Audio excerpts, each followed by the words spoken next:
Morning guys, को सट्टो कोदोको खोले बनाउँदैछु। घिउ लगाइसके थोरै चामल लगाउँछु। त्यसपछि चामल यसरी चलाउँछु। थोरै ज्वानो लगाउँछु। त्यसपछि चलाउँछु। त्यसपछि कोदोको पिठो थोरै लगाउँछु। त्यसपछि हल्का भुट्छु।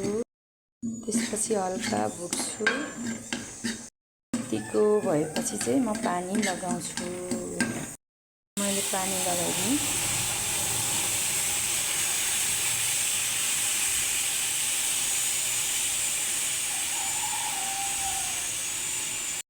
मैले चाहिँ यसरी चलाएको गरेँ। चलाएको गर्नुपर्छ, नत्र डल्लो पर्छ है। चलाएको गर्नुपर्छ, नत्र चाहिँ डल्लो पर्छ। स्वाद अनुसार नुन लगाएँ। नुन लगाएपछि मैले फेरि चलाएँ। बच्ची पाक्ने लाग्यो। मैले चाहिँ चियाको सट्टै यस्तो बनाउँछु।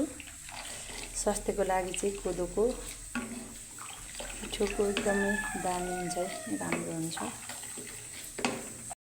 चिनी चिया, दुध हालेको चिया भन्दा यो चाहिँ स्वास्थ्यको लागि चाहिँ एकदमै राम्रो हुन्छ। चिया रेडी भयो।